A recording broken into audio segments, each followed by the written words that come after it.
Hello दोस्तों, स्वागत है आपका मेरे YouTube channel let's study with Poonam में, जिसमें हम जीके और जीएस के अलग अलग टॉपिक्स के बारे में चर्चा करते हैं। आज हम पढ़ने वाले हैं औद्योगिकरण का युग। जिस युग में हस्तनिर्मित वस्तुएं बनाना कम हुई और फैक्ट्री, मशीन तथा तकनीकी का विकास हुआ, उसे औद्योगिकरण का युग कहते हैं। इसमें खेतीहर समाज औद्योगिक समाज में बदल गया। 1760 से 1840 तक के युग को औद्योगिकरण का युग कहा जाता है, जो मनुष्यों के लिए खेल परिवर्तन नियम जैसा हुआ। औद्योगिकरण से पहले के काल को पूर्व औद्योगिकरण काल कहते हैं। दूसरे शब्दों में कहा जाए तो यूरोप में सबसे पहले कारखाने लगने के पहले के काल को पूर्व औद्योगिकरण का काल कहा गया था। इस अवधि में गांवों में सामान बनते थे जिन्हें शहर के व्यापारी खरीदते थे। दरअसल इंग्लैंड और यूरोप में फैक्ट्रियों की स्थापना से भी पहले ही अंतर्राष्ट्रीय बाजार के लिए बड़े पैमाने पर औद्योगिक उत्पादन होना शुरू हो गया था। यह उत्पादन फैक्ट्रियों में नहीं होता था। छोटे छोटे गांव में उद्योगपति आके उनको काम देते थे। बहुत सारे इतिहासकार उद्योगों के इस चरण को औद्योगिकरण के नाम से जानते हैं। व्यापारियों का गांव पर ध्यान देने का कारण। शहर में ट्रेड और क्राफ्ट गिल्ड बहुत शक्तिशाली होते थे। शहर में कीमतों पर व्यापारी अपना नियंत्रण रखते थे। वे नए लोगों को भी शहर में नया व्यवसाय शुरू करने से रोकते थे। इसलिए किसी भी व्यापारी के लिए शहर में नया व्यवसाय शुरू करना मुश्किल होता था। इसलिए ये गांव की ओर मुख करना पसंद करते थे। कारखानों की शुरुआत के बारे में अब हम जानेंगे। सबसे पहले इंग्लैंड में कारखाने 1730 के दशक में बनना शुरू हुए। 18वीं सदी के आखिरी तक पूरे इंग्लैंड में जगह जगह कारखाने दिखाई देने लगे। इस युग का पहला प्रतीक कपास था। 19वीं सदी के आखिर में कपास का उत्पादन में भारी बढ़ोतरी हुई। 1760 में ब्रिटेन में 2.5 मिलियन पाउंड कपास आयातित होता था। 1787 तक यह मात्रा बढ़कर 22 मिलियन पाउंड हो गई थी। कारखानों से क्या लाभ था? कारखानों के खुलने से कई फायदे हुए। श्रमिकों की कार्यकुशलता बढ़ गई। नई मशीनों की सहायता से प्रति श्रमिक अधिक मात्रा में और बेहतर उत्पादन बनने लगे। औद्योगिकरण की शुरुआत मुख्य रूप से सूती कपड़ा उद्योग में हुई। कारखानों में श्रमिकों की निगरानी और उनके काम लेना अधिक आसान हो गया। औद्योगिक परिवर्तन की रफ्तार। औद्योगिकरण का मतलब सिर्फ फैक्ट्री उद्योग का विकास नहीं था। कपास और सूती वस्त्र, लोहा, स्टील उद्योगों में काफ़ी बदलाव तेजी से हुए और ये ब्रिटेन के सबसे फलते फूलते उद्योग थे। औद्योगिकरण के पहले दौर में 1840 के दशक तक सूती कपड़ा उद्योग अग्रणी क्षेत्र था। रेलवे के प्रसार के बाद लोहा इस्पात उद्योग में तेजी से वृद्धि हुई। रेल का प्रसार इंग्लैंड में 1840 के दशक में हुआ। 1873 आते आते ब्रिटेन से लोहा और इस्पात के निर्यात की कीमत 77 मिलियन पाउंड हो गई। यह सूती कपड़े के निर्यात का दोगुना था, लेकिन औद्योगिकरण का रोजगार पर खास असर नहीं पड़ा। नए उद्योगपति परंपरागत उद्योगों की जगह क्यों नहीं ले सके? औद्योगिक क्षेत्र में काम करने वाले मजदूरों की संख्या कम थी। प्रौद्योगिक बदलाव की गति धीमी थी। प्रौद्योगिकी काफ़ी महंगी थी। उत्पादन का एक बड़ा भाग कारखानों की बजाय गृह उद्योगों से पूरा होता था। उस जमाने के श्रमिकों को कोई कमी नहीं थी, इसलिए श्रमिकों की किल्लत या अधिक पारिश्रमिक की कोई समस्या नहीं थी। इसलिए महंगी मशीनों में पूंजी लगाने की अपेक्षा श्रमिकों से काम लेना ही बेहतर समझा जाता था।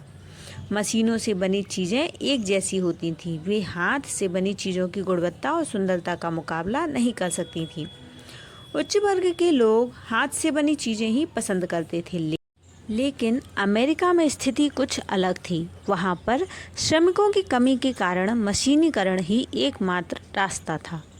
अब जानेंगे 19वीं शताब्दी में यूरोप के उद्योगपति मशीनों की अपेक्षा हाथ के श्रम को अधिक पसंद क्यों करते थे।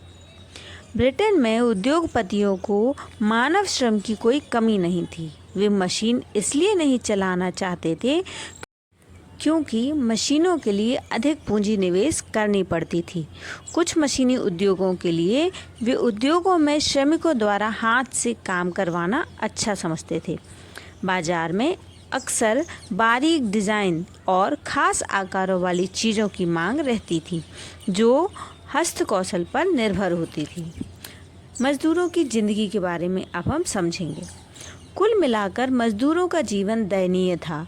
श्रम की बहुतायत की वजह से नौकरियों की भारी कमी थी। नौकरी मिलना बहुत मुश्किल था। बहुत सारे उद्योगों में मौसमी काम की वजह से कामगारों को बीच बीच में बहुत समय तक खाली बैठना पड़ता था। मज़दूरों की आय के वास्तविक मूल्य में भारी कमी आई, इसलिए गरीबी थी। सूत काटने की मशीन को जेम्स हरग्रीव्स द्वारा 1764 में बनाया गया, जिसे स्पिनिंग जेनी कहते थे। 19वीं सदी के मध्य तक अच्छे दौर में भी शहरों की आबादी का लगभग 10% अत्यधिक गरीब हुआ करती थी। आर्थिक मंदी के दौर में बेरोजगारी बढ़कर 35 से 75% के बीच हो गई थी। बेरोजगारी की आशंका की वजह से मजदूर नई प्रौद्योगिकी से चिढ़ने लगे। जब ऊन उद्योग में स्पिनिंग जेनी मशीन का इस्तेमाल शुरू हुआ था, 1840 के दशक के बाद रोजगार के अवसरों में वृद्धि हुई क्योंकि सड़कों को चौड़ा किया गया, नए रेलवे स्टेशन बने, परिवहनों का विस्तार हुआ। अब जानते हैं भारत जैसे उपनिवेश में औद्योगिकरण कैसे हुआ। अंतर्राष्ट्रीय कपड़ा बाजार में भारत के रेशमी और सूती उत्पादों का दबदबा था। उच्च किस्म का कपड़ा भारत में अर्मेनियम, फारसी सौदागर पंजाब से अफगानिस्तान, पूर्वी फारस और मध्य एशिया लेकर जाते थे। सूरत, हुगली और मसूलीपट्टनम प्रमुख बंदरगाह थे। विभिन्न प्रकार के भारतीय व्यापारी और बैंकर इस व्यापार नेटवर्क में शामिल थे। दो प्रकार के व्यापारी थे, आपूर्ति सौदागर और निर्यात सौदागर। बंदरगाहों पर बड़े जहाज मालिक और निर्यात व्यापारी दलाल के साथ कीमतों पर मोल भाव करते थे और आपूर्ति सौदागर से माल खरीद लेते थे। मशीन उद्योग के बाद के युग 1750 के दशक तक भारतीय सौदागरों के नियंत्रण वाला नेटवर्क टूटने लगा। यूरोपीय कंपनियों की कीमत बढ़ने लगी। सूरत, हुगली जैसे पुराने बंदरगाह कमज़ोर पड़ गए। बम्बई और कलकत्ता एक नए बंदरगाह के रूप में उभरे। व्यापार यूरोपीय कंपनियों द्वारा नियंत्रित होने लगा। यूरोपीय जहाज़ों के जरिए होता था व्यापार। शुरुआत में भारत के कपड़ा व्यापार में कोई कमी नहीं आई। 18वीं सदी में यूरोप में भारतीय कपड़े की भारी मांग थी। ईस्ट इंडिया कंपनी द्वारा सत्ता स्थापित करने से पहले बुनकर बेहतर स्थिति में थे क्योंकि उनका उत्पाद खरीदने वाले बहुत खरीदार थे। मोल भाव करके सबसे अधिक कीमत देने वाले को अपना सामान बेचे जा सकते थे। भारतीय व्यापार पर ईस्ट इंडिया कंपनी का एकाधिकार हो गया। कपड़ा व्यापार में सक्रिय व्यापारियों और दलालों को खत्म करके बुनकरों पर प्रत्यक्ष नियंत्रण किया गया। बुनकरों को अन्य खरीदारों के साथ कारोबार करने पर पाबंदी लगा दी गई। बुनकरों पर निगरानी रखने के लिए गुमास्ता नाम के वेतनभोगी कर्मचारी की नियुक्ति की गई। बुनकरों व गुमास्ता के बीच टकराव होते थे। बुनकरों को कंपनी से मिलने वाली कीमत बहुत कम होती थी। 19वीं सदी के शुरुआत में ही कपड़ा निर्यात में कमी आने लगी थी। 1811 से 12 में भारत से होने वाले निर्यात में सूती कपड़े की हिस्सेदारी 33% थी, जो 1850 से 51 आते आते 3% रह गई थी। ब्रिटेन के निर्यातकों के दबाव के कारण सरकार ने ब्रिटेन में इंपोर्ट ड्यूटी लगा दी ताकि इंग्लैंड में सिर्फ वहाँ बनने वाली वस्तुएं ही बिकें। भारत की वस्तुओं पर कर लगा दिया गया। ईस्ट इंडिया कंपनी पर भी इस बात का दबाव डाला गया कि वह ब्रिटेन में बनी चीज़ों को भारत के बाज़ारों में बेचे। 18वीं सदी के अंत तक भारत में सूती कपड़ा का आयात न के बराबर था, लेकिन 1850 आते आते कुल आयात में 31% हिस्सा सूती कपड़ा का था। 1870 के दशक तक हिस्सेदारी बढ़कर 50% के ऊपर चली गई। भारत में कारखानों की शुरुआत बम्बई में पहला सूती कपड़ा मिल 1854 में बना और इसमें उत्पादन 2 वर्ष के बाद शुरू हुआ। इसी दौरान बंगाल में जूट मिल भी खुल गई। कानपुर में 1860 के दशक में एल्गिन मिल की शुरुआत हुई। अहमदाबाद में भी इसी अवधि में पहला सूती मिल चालू हुआ। मद्रास में पहले सूती मिल 1874 में उत्पादन शुरू किया। प्रारंभिक उद्यमियों के बारे में जानते हैं।